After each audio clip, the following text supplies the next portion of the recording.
señores, ya estamos aquí en este diálogo matutino y como dijimos antes de la pausa, está con nosotros el dirigente político que aspira a la candidatura presidencial por su Partido Revolucionario Moderno, el doctor Guido Gómez Mazara. Buenos días, bienvenido. ¿Cómo está, Guido?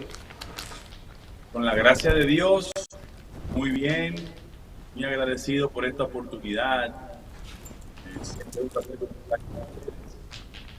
Para nosotros es el placer. Guido, no sé si estuvo viendo el programa antes de que fuéramos a la pausa, y es que, ¿tiene usted algún conocimiento? Tenemos que empezar al revés. ¿Algún conocimiento de esta ley que envió el Poder Ejecutivo del proyecto de ley, perdón, al Senado? Proyecto de ley. Ajá, el proyecto de ley al Senado de la República que habla sobre la trata y los inmigrantes y sobre todo los supuestos beneficios que no vemos, no vemos otros inmigrantes sino a los haitianos.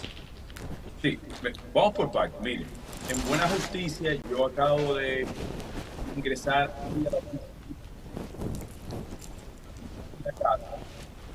una jurisdicción exclusiva porque el que tiene familia un invitado de sección a su casa y estaba subiendo el placer de disfrutar el largometraje, se lo recomiendo, de René Fortunato, sobre Francisco Alberto Camaño Deñor, que se llama De Militar a Guerrillero. Excelente. No escuché sus comentarios sobre una iniciativa de ley que es una facultad que tiene, en este caso, el Poder Ejecutivo, al Congreso, sobre trata de personas. En este caso, Pablo Paredes ha generado un debate. Es un proyecto de ley y anteriormente con 95 artículos que sin lugar a dudas ha dado todo un debate alrededor de eso.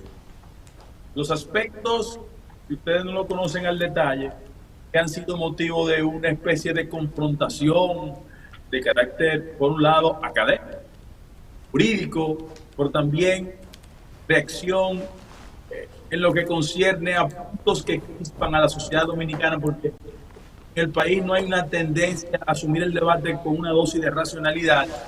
Tiene mucho que ver, en primer lugar, con la categoría a penalizar de el funcionariado, las personas que en ese proceso de ilegalidad asuman algún tipo de cuota de responsabilidad cuando se trata de menores. Y hay que decir que ese tipo de legislación existe en la República Dominicana desde el año 1977. Y lo que hay una intención es de penalizar a las personas responsables de ese tipo de cosas. En el caso específico, en el país hay un debate histórico que requiere picos. Cuando de una forma u otra se concentra el debate de la migración ilegal alrededor del flujo de migrantes de origen haitiano. Por una razón, 86% es un migratorio legal e ilegal hacia la República Dominicana de migrantes de origen haitiano. Sobre esa base hay un debate. Yo propongo, por bajar los ánimos, dejar en su casa los prejuicios y que cada quien aborde los temas con mayor responsabilidad. Un placer estar aquí, de tenerlo acá. Gracias. A mí me llama la atención el momento. Nosotros sabemos lo sensible que es para la sociedad dominicana el problema haitiano. Y nosotros nos encontramos apenas a un año del comienzo del proceso electoral con con la elección de los a nivel municipal en febrero del año que viene. ¿Es este el mejor momento desde el punto de vista del proceso electoral que viene el año que viene para el gobierno abrir un debate sobre este tema en estos instantes? Mira, es Baltasar Gracián que habló del arte de la prudencia. Yo pienso que no es el momento, honestamente. En la República Dominicana, y ustedes son buenos dominicanos, como la mayoría de la diáspora, yo siento que aquí la clase política va a tener que hacer un ejercicio de tranquilidad mental y emocional para que, independientemente de los grandes temas, aprendamos a debatir sobre dos temas esenciales que van a crispar la sociedad en lo que concierne al debate público. El tema de la migración haitiana, en primer lugar, y el tema de la incorporación en el Código Penal Dominicano y o exclusión de las tres causales. Son los temas que tienen mayor ruido mediático. Eso no significa que sean los temas nodales para el debate nacional. Yo he estado en el gobierno. Regularmente en el gobierno no hay como una dosis de racionalidad, en todos. Pero yo aspiraría a que mis compañeros de partido que hoy están en el gobierno hubiesen sido mucho más hábiles para interpretar el momentum y no colocar esa pieza en el debate del país. De verdad que no. Usted dice que no es el momento, pero entonces estamos mirando cómo afecta ese proyecto de ley la nacionalidad de la República Dominicana y cómo eso encendería el fuego en los dominicanos, porque le van a lacerar su bolsillo, le van según dice la pieza en su artículo 63, también le van a otorgar la nacionalidad dominicana a esas personas que son víctimas de trata de blanca, y también se le va a agregar un impuesto extra a los dominicanos para mantener a esa masa de inmigrantes ilegales. Mire, yo dije que no era el momentum. Yo no he dicho que no se conozca el proyecto. Son dos cosas diferentes. Yo hablo castellano.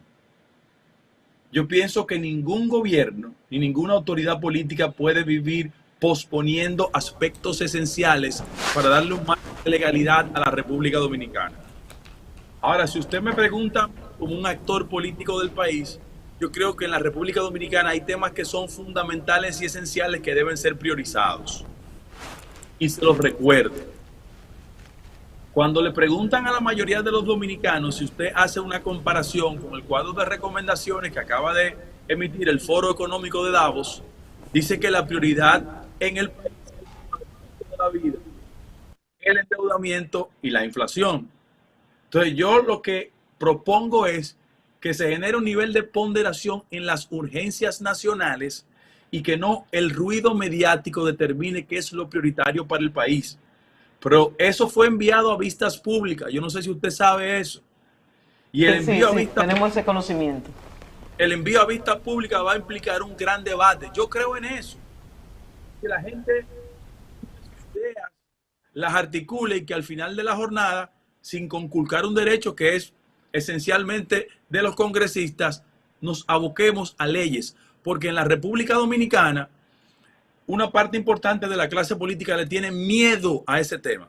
Yo me considero no tenerle miedo. Yo pienso que el tema haitiano hay que abordarlo con toda la responsabilidad del mundo. Porque hay un discurso público hipócrita, simulador, irresponsable al respecto, donde los gobiernos y el Estado Dominicano ha sido históricamente responsable de esa realidad, porque detrás de la política de migración, tanto legal como ilegal, han existido negocios profundamente truculentos que no han generado una situación de sección al país. Yo lo doy solo como dato para las finanzas públicas. Desde el año 2018 a la fecha, los gobiernos han gastado 10,000 millones de pesos en parturientas. Al año 2018, la relación extranjera dominicana era en el 18, 85, 15. Y cuando hablo de extranjeras, 90% haitianas. Porque yo soy muy respetuoso. Yo estudié en los Estados Unidos. Yo tengo un respeto especial por los migrantes. Sin que la condición de migrante implique sustituir las responsabilidades que tiene todo Estado a definir sus políticas migratorias. Ahora, entre el año 18 y la fecha, la proporción se ha corrido de tal manera que pasó de 85 a 15, de ese punto a 65 a 35. Hay un tema de finanzas públicas también envuelto. Y por el otro lado de la moneda, también le digo la irresponsabilidad de la clase política. Hablan de la migración ilegal, pero la legal.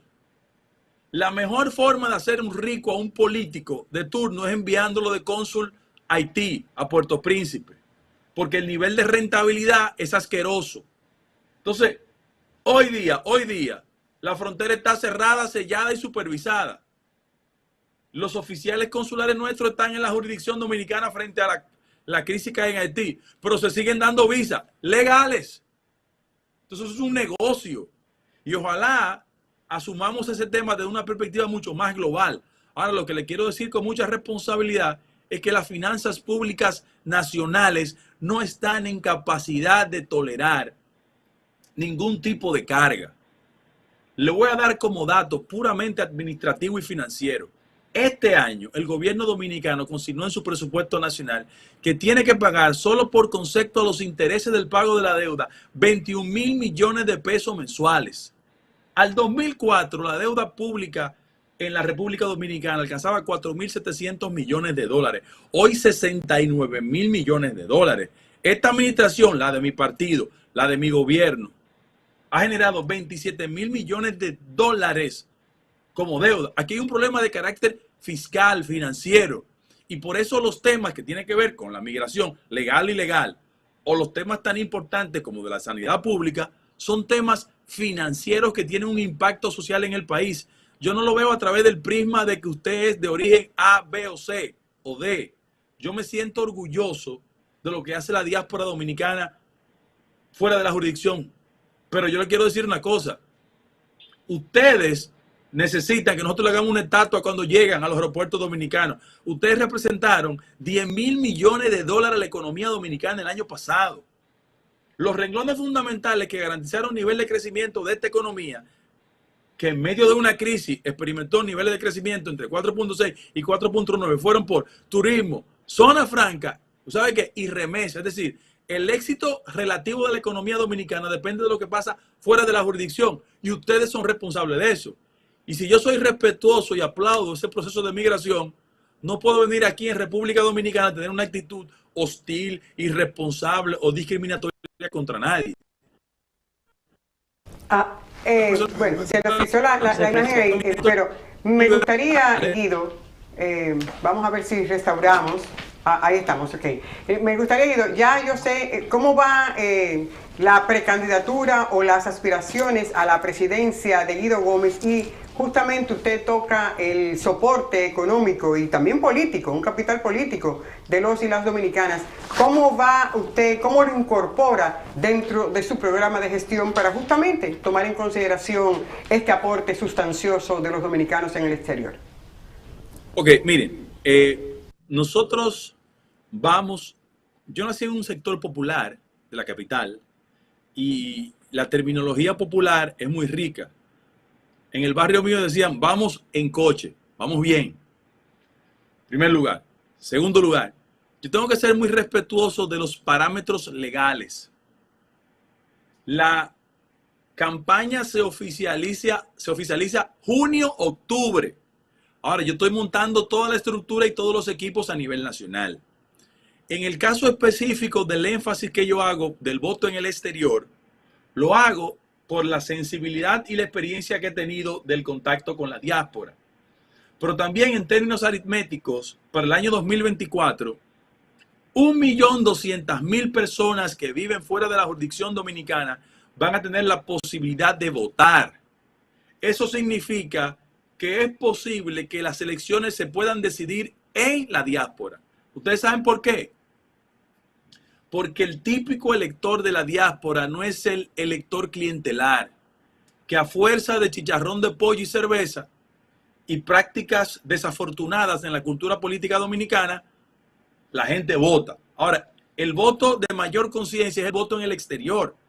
Y sobre esa base, yo creo que a muchos políticos se les hace difícil construir ese puente.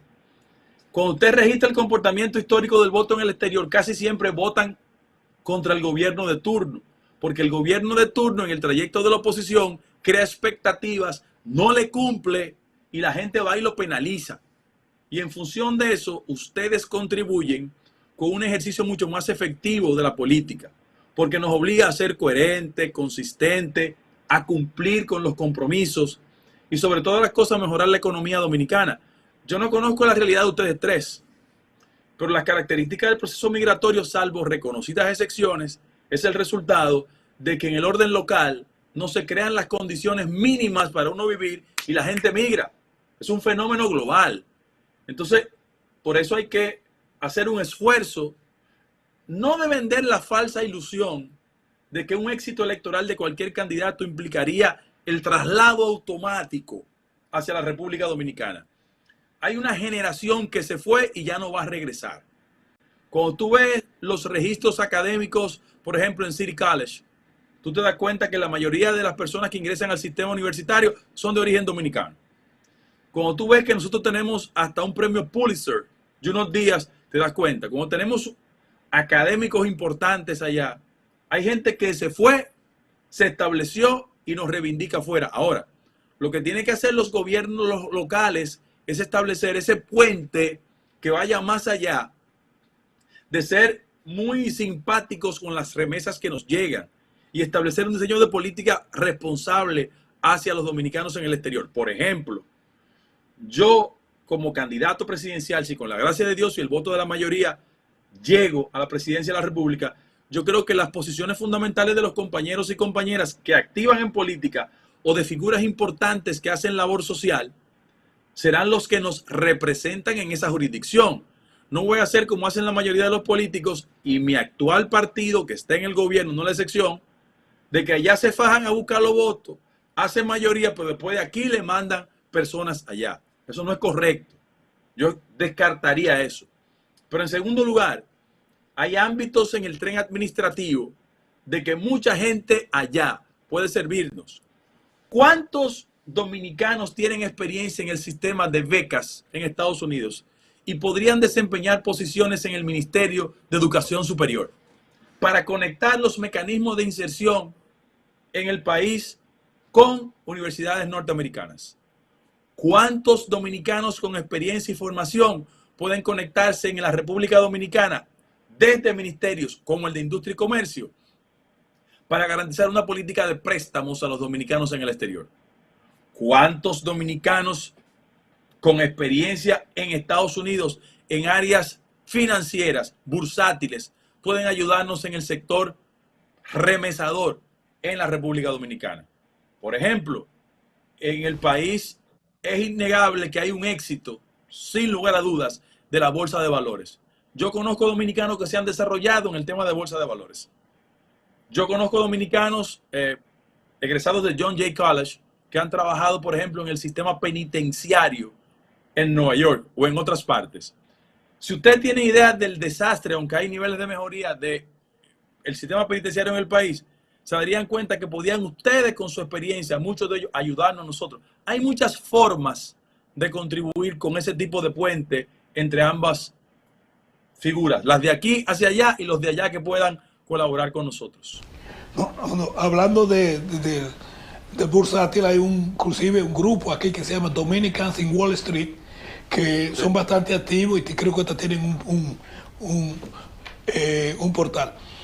Usted dijo algo, tuve una entrevista que le hicieron a usted, y usted dijo que República Dominicana era el tercer país con los sueldos más bajos en Latinoamérica, después de Venezuela y Argentina.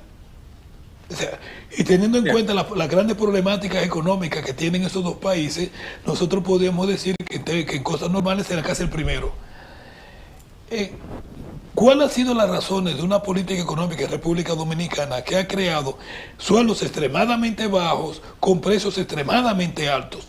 Porque yo estuve comparando el índice de precios entre Santo Domingo y Shanghái, y Santo Domingo y Moscú, y Santo Domingo y New York, y la diferencia en la accesibilidad de los ciudadanos a los productos y servicios fundamentales es exagerada. O sea, ¿cuál es la estructura de la economía dominicana que ha creado una disparidad de una economía cara con sueldos extremadamente bajos? Ok, gracias por la pregunta. Mira, ojalá los políticos dominicanos inviertan más tiempo en estos temas y no en la cultura chismográfica que desafortunadamente caracteriza el debate público en el país, si se le puede llamar debate. Uno de los problemas estructurales que presenta la economía dominicana es el tema salarial. ¿Por qué?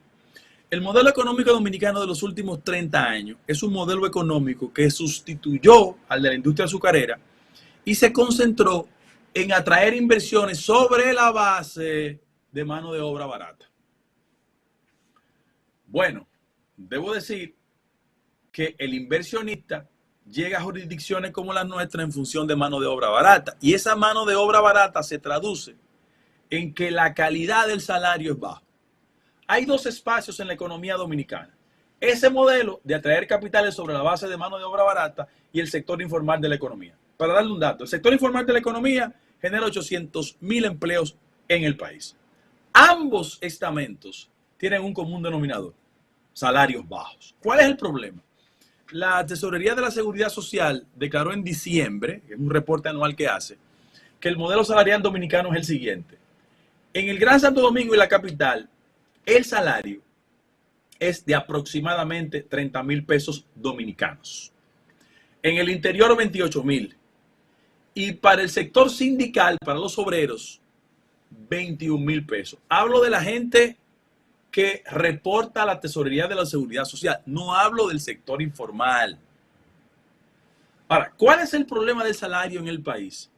Que producto del proceso inflacionario, el poder adquisitivo descendió 10%. Es decir, lo que tú comprabas con tu salario hace 2 años, hoy con el mismo salario tiene 10% menos capacidad adquisitiva. ¿Con qué herramienta desagradable nos encontramos? Que cuando tú evalúas los índices de precio al consumidor, te darás cuenta que en la economía dominicana hay una etapa de desaceleración. No es un factor propio de la economía dominicana. Ustedes lo sienten en los Estados Unidos. Es un tema global que tiene mucho que ver con el impacto negativo de COVID-19 y la crisis de Ucrania y Rusia. Frente a esos componentes, yo le quiero decir a ustedes lo siguiente. Yo no sé el estatus privado de ustedes, pero yo, en mi casa, yo no voy al supermercado, a mí me mandan. Entonces, cuando tú vas al supermercado, tú sientes los efectos del dilema salarial en el país. Porque tú estás comprando menos con tu salario. Y como hay una disolución del poder adquisitivo de ese salario, tú tienes un gran conflicto. ¿Tú sabes por qué? Porque aunque la economía ha crecido y creció entre 4.6 y 4.9%, la inflación está en 8.8. El año que terminó, hace un mes y medio, el Banco Central dijo que el modelo inflacionario dominicano se debió proyectar en 4.4%. Terminó en 8%. Entonces, hay un problema de orden práctico. Y aunque en el país, mis amigos del gobierno y las autoridades hacen cálculos muy a los estilos Fundación Economía y Desarrollo, diciendo, no, la economía está mal y el poder adquisitivo en Nueva York, en México, en Canadá. Bueno, pero es cierto, pero el país no votó para hacer cuadros comparativos de los precios en otros países. La gente votó para que el cambio impactara positivamente en el estómago y en el bolsillo de la gente. Y tenemos un problema en la estructura del actual modelo económico, que yo coincido en aspectos con el gobierno, pero discrepo de muchos porque siento que la acción social de compensar a los sectores desfavorecidos en este proceso de inflación no ha tocado. El mejor componente es el salario. Repito, en la República Dominicana, los sectores que generan empleo, hablo del empleo formal, sigue siendo la norma atractiva, salarios baratos. Zona franca, 180,000 empleos. El modelo de salario son $310 mensuales. Y aunque el sector turismo tiene un impacto y genera 177,000 empleos, las características del salario no es tan atractiva. Tiene, reitero, un impacto en otros sectores, como el sector de la producción agropecuaria, de la persona que produce vegetales y lo vende a los hoteles. Y en el ámbito específico de las remesas, la remesa no es un factor que genera muchos empleos en la República Dominicana. Sí tiene un impacto positivo en la economía. Tenemos problemas con el empleo y con el salario. ¿Cuáles medidas tomaría usted para desmontar ese modelo económico de la República Dominicana? El problema del gobierno es que el gobierno tomó como acción, y repito, respeto esa decisión, de que encontró una economía en conflictos, en crisis. Y el gobierno tomó como iniciativa acciones para refrescar sus finanzas que tienen que ver con la alianza público-privada por un lado y por el fideicomiso. Yo actuaría en otra dirección. Yo creo que hay dos componentes de la economía dominicana que el gobierno no quiere tocarle la puerta. El año pasado, la evasión fiscal alcanzó 61%. Y yo no tengo que decirle a ustedes quiénes son los que evaden. Y en ese mismo orden, la exención fiscal alcanzó 5% del Producto Interno Bruto. Eso es más que el sector educativo. Si tú tomas esos dos componentes y los sientas en la mesa y le dices, miren, la paz social en la República Dominicana tiene que garantizarse. Aquí en el país no puede existir un modelo tan desigual. Ustedes son muy estudiosos. Hay un referente del proceso de desigualdad que se llama Thomas Piketty, que es el nuevo pensador, que escribió un libro que se llama La historia de la desigualdad, que revela lo siguiente. Los conflictos en el mundo moderno no tienen que ver con aspectos ideológicos, tienen que ver con temas de desigualdad. En el caso específico de la República Dominicana, en el año 1998, 10% de la población concentraba el 34% del ingreso. En la actualidad, el mismo 10% concentra el 55% del ingreso. Y en el país, el 10% de los más pobres solo generan 1% del ingreso. Aquí hay un problema de desigualdad. Por eso yo apelaría a esos aspectos. No puede existir un país con una presión fiscal solo en 14% cuando el promedio en América Latina es 18%. Y no puede existir un país donde se evada el fisco a un nivel de 61% y las exenciones fiscales alcancen 5% del PIB. O sea, ¿por qué hay que darle exenciones fiscales a la industria eléctrica? ¿Por qué? ¿Por qué? ¿Por qué? O sea, Privado. yo no le entiendo. ¿Eh? Que uno se hace esa pregunta.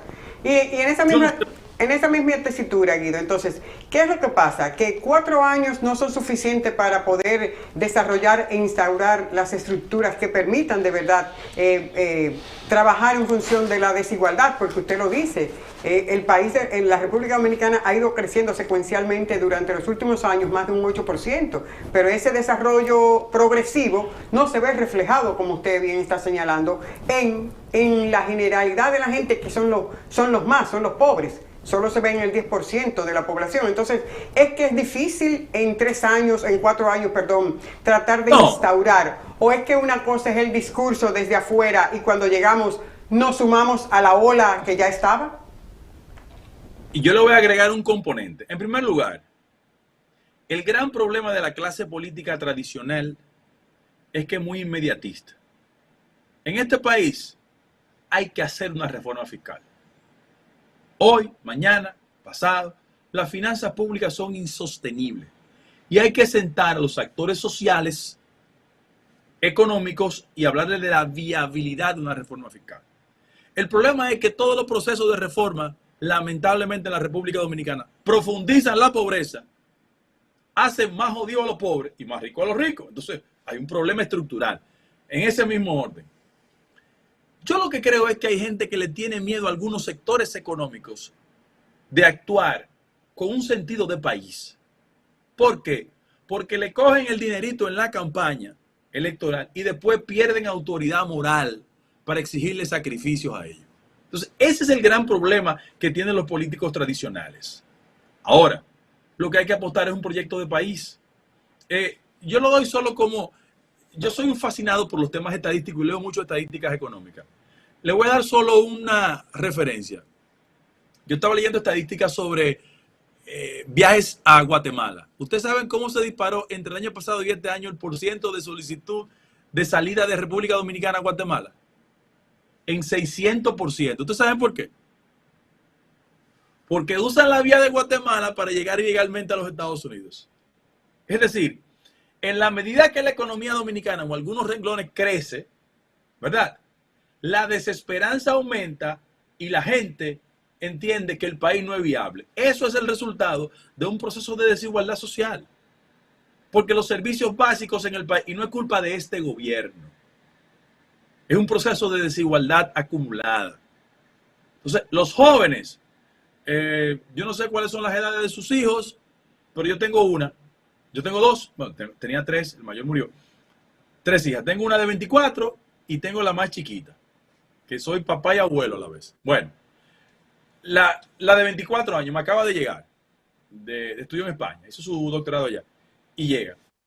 Cuando la niña me sale, digo, yo le digo niña, pero una mujer ya, cuando la niña me sale a las 10 de la noche, con sus amigas y sus amigos, yo estoy perturbado, porque el tema de la inseguridad es un tema que nos afecta a todos. Claro, ese es un componente que, entre otros factores, conduce a que la pobreza, la marginalidad, la desigualdad empuje a las actividades delictivas.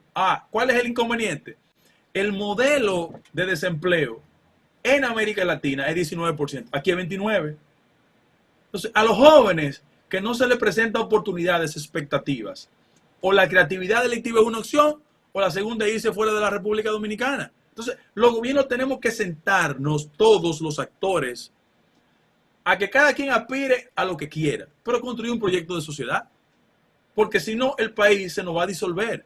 Y frente a eso, yo soy de los dirigentes políticos que está construyendo hacia lo interno de su partido no una alternativa solo de aspiración presidencial, es la construcción de un proyecto de sociedad totalmente diferente. Este país no puede seguir siendo el país que ha sido en los últimos 30 años, con servicios ineficientes, con grandes dificultades de gente que cree que la única opción de la movilidad social es o práctica política o actividades ilegales. O que gente que asume que la participación política es la única opción de algún tipo de movilidad económica. Y eso te conduce a prácticas de corrupción. O sea, el país hay que institucionalizarlo de verdad, no en el discurso. Y por eso yo apuesto a lo interno de mi partido primero y después en la sociedad. Guido, el problema de la reforma fiscal es un problema que ha estado sobre el tapete por años y nadie se ha atrevido a meterle enfrentarlo por los problemas de los intereses internos. Y mi pregunta es la siguiente: ¿en qué papel podría jugar la diáspora o la dominicana en el exterior en convertirse en un grupo financiero o en un poder financiero alternativo que le permita a los políticos dominicanos ampliar la base democrática de la toma de decisiones económicas en la República Dominicana? Ustedes tienen un modelo allá, judío. Si ustedes quieren saber cuánto impacta en su país de origen una diáspora, estudien el fenómeno judío. Una de las razones por qué la política exterior norteamericana en Medio Oriente siempre ha sido consecuente y solidaria con el Estado israelí es por el poder económico que tienen los judíos en Estados Unidos. Entonces, yo pienso que en algún tramo la diáspora no ha tenido un proyecto común allá. Es una crítica constructiva que le estoy haciendo, ¿eh? Y estamos de acuerdo con usted. Completamente de acuerdo. Y han expandido las mañas y los modelos fraccionarios de República Dominicana en el exterior. Usted puede ser del PRD, de la Fuerza del Pueblo, de lo que queda del PRD o de cualquier grupo alternativo. Pero si usted construye una agenda común allá, la clase política aquí tendrá una mayor capacidad para respetarlos por el poder que ustedes representan. Desde el punto de vista económico, el impacto electoral que tienen. Es mi humilde opinión. Mi humilde opinión. Y en la medida que sean fuertes, habrá más. Ese ha sido mi evangelio por los últimos 10 años. Si no creamos una agenda común, no tenemos futuros. Ahora, yo creo, igual que usted dice, ¿estaría en la tesitura esta precandidatura de Guido Gómez Mazara a trabajar? No No me diga usted en el exterior, estoy hablando aquí de Nueva York, trabajar esa agenda común. Yo creo en la descentralización y en que tú no puedes llevar las ideas desde arriba, sino desde abajo, pero para justamente motivar, porque aparentemente nos falta la motivación para sentarnos en la mesa de la concertación y hacer eso que usted dice, una agenda común. Solo hacemos cosas particulares. A lo mejor, si viniendo desde afuera, entonces nos podremos reunir y trabajar eso, visualizar esa agenda común que se necesita para la comunidad dominicana en el exterior. Lo primero es que yo acepto las reglas del respeto, pero no me diga usted que me pone gordo, calvo, con 4 nietos. Eso es lo primero. Guido, nosotros no podemos...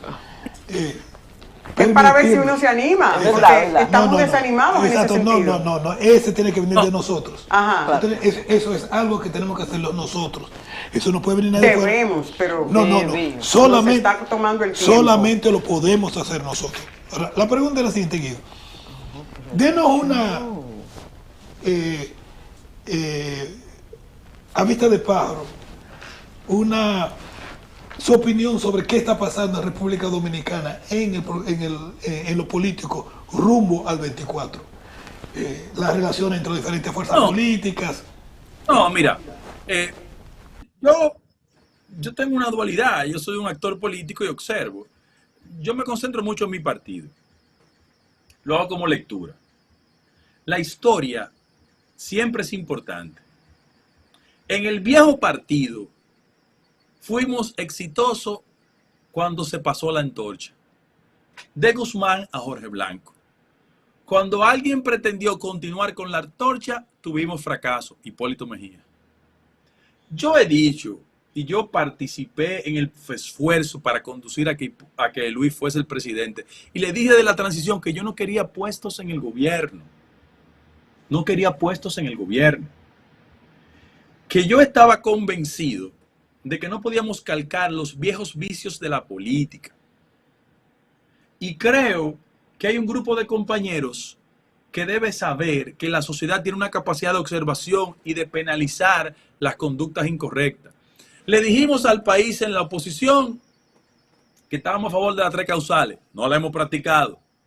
Le dijimos al país que estamos en contra de los préstamos. Lo seguimos asumiendo. Le dijimos al país que creíamos en el método de elección democrática.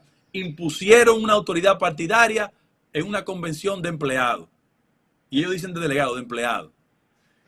Yo tengo, por mi origen y por mis convicciones... Se le quedó la filial de Nueva York.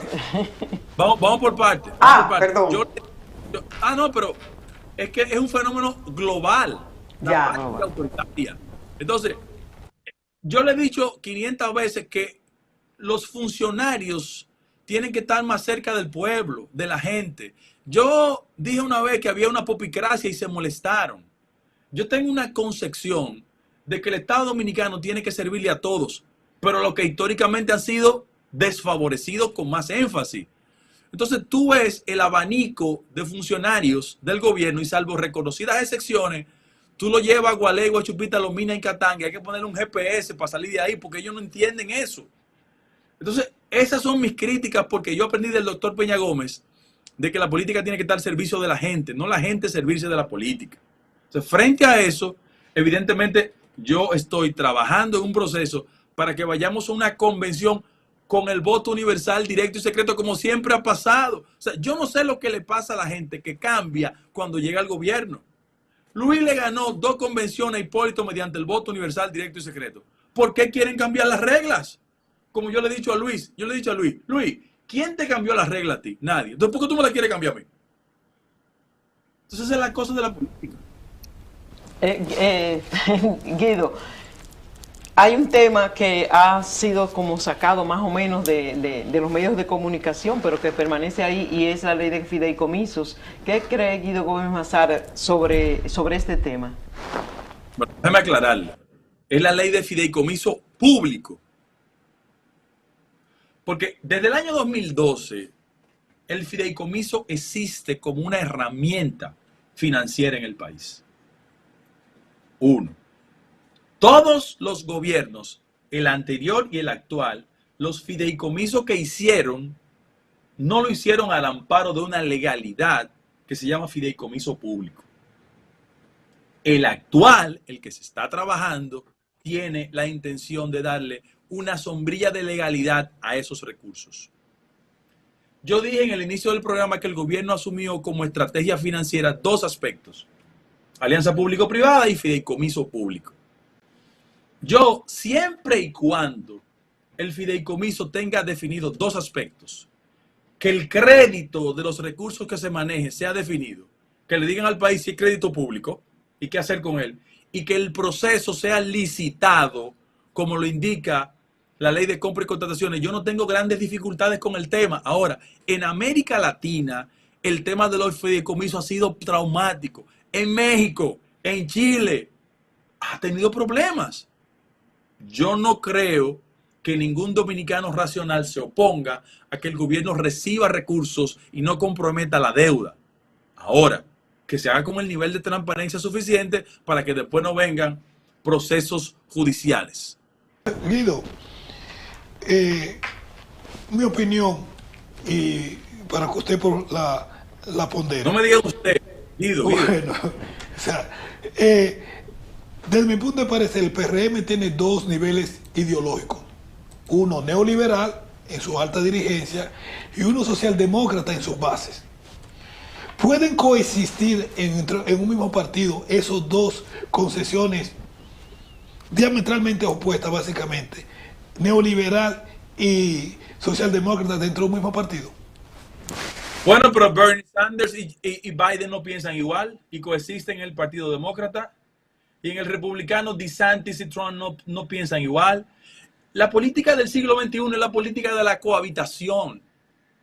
Felipe González y Alfonso Guerra no pensaban igual. O sea, la lógica de los partidos políticos tradicionales era atropellar al adversario interno, al que no pensaba igual. Eso no es posible ya. Inclusive, el trauma del viejo partido fue la incapacidad de cohabitar con inteligencia. Oye, pero Jorge Blanco le dijo a Magluta: tus palabras van al aire, mis lágrimas van al mar, cuando un amor se muere, ¿sabes tú dónde va? Atuey dijo misión cumplida en el 2004 cuando no hizo perder. Y el sinvergüenza de Miguel Vargas dijo que nunca se subió en la guagua y tenía un préstamo en el Banco Reserva de 15 millones de dólares. Es que no supieron cohabitar. Pregúntale a Danilo y Leonel. Yo vi a Danilo decir en un acto público: yo soy mejor que él, me tiene envidia, lo superé. ¿Y qué es eso? Es que los políticos dominicanos, sí, no, en el Centro Olímpico, los políticos dominicanos no saben cohabitar. Entonces por eso se fastidia. Nosotros, si somos racionales, tenemos que cohabitar. Bueno, si no se puede cohabitar, ya hay otra opción. Pero en el siglo XXI la política no es para que los amos manden a los súcubos, es para que la gente coexista. Guido, ya estamos llegando a la parte final. Me gustaría entonces, para ratificar su precandidatura o sus aspiraciones a la presidencia, ¿cuándo ya van a ser presentadas? ¿Cuándo inicia el viaje? ¿Y cómo la siente usted dentro de las bases del partido? ¿Y cuándo viene, porque definitivamente tienen que venir físico, porque usted es parte de esta casa. Voy a estar allá. Mira lo que pasa. Yo no puedo tener un discurso diferenciador y hacer lo que hacen todos. Yo, este domingo a las 12, hora de nosotros, 12 horas de ustedes, yo voy a oficializar el equipo de la diáspora. De verdad. Lo voy a hacer con los muchachos de Europa. Yo le digo muchachos por consideración, no por calendario. Con las muchachas y los muchachos de Nueva York, de Puerto Rico, de Curazao, Aruba, para oficializar el equipo. Ahora, la campaña comienza formalmente en junio y estaré por allá. Lo que pasa es que yo no puedo decir que soy un político diferente y que aquí digo a la Junta Central Electoral: regulen la campaña, y hago lo que hacen los otros. A partir del domingo, yo voy a enunciar el equipo de hombres y mujeres que en toda la diáspora va a trabajar por nosotros. Guido, ya para los amigos y las amigas, que nos diga cómo se va a poder accesar. ¿Va a ser vía link? ¿Cómo se va a enviar? Y para que la gente se pueda conectar, o ya están identificados quienes van a participar en esta actividad. Están identificados ya. Acuérdate que es una actividad del equipo nuestro. No tenemos ningún problema, inconveniente con la cobertura de los medios, pero te reitero, uno no puede predicar institucionales y practicar otra cosa. Yo quiero ser un político coherente. Yo no quiero decir una cosa ahora y después otra. Porque la coherencia en el siglo XXI está a tiro de un clic. Te le dan a un clic y te ponen a decir las cosas y usted haciendo otra. Entonces yo no quiero incurrir en ese error. Nada, nosotros vamos a desear éxitos y sobre todo en esta jornada que va a realizarse a nivel interno, como ya lo dice el dirigente político y que en este momento está aspirando a la presidencia para poder dirigir los destinos del país hacia el año 2024, el doctor Guido Gómez Mazara. Gracias por habernos dispensado este tiempo y usted parte de esta casa ya. Sí, me mandan el cheque. Bueno, pues entonces va a tener que participar más a menudo si le enviamos el cheque. Y Guido, cuando regresen, cuando venga por acá, traiga la receta de la juventud eterna, que usted la tiene. Te digo la verdad, honestamente, un minuto le voy a tomar. Yo sufrí un proceso de sobrepeso cuando mi hijo murió. Un estado emocional me afectó. Pero aprendí a combinar ejercicios diarios con una técnica. Yo como muchas veces de poco y no pocas veces de mucho. Y la última comida sólida que la hago es a las 6:30 p.m. Wow, interesante, sobre todo para para que Oscar. está Sí, que me mande fuera y para los amigos también que tomen esa receta. Señores, tengo 8 años en el mismo peso. 8 años en el mismo peso. Gracias nueva vez a Guido Gómez Mazara por habernos dispensado, como siempre, todo este tiempo en exclusiva para este espacio de Levántate New York. Vamos a la pausa, retornamos con todo lo que resta en este viernes 10 de febrero. Ya volvemos.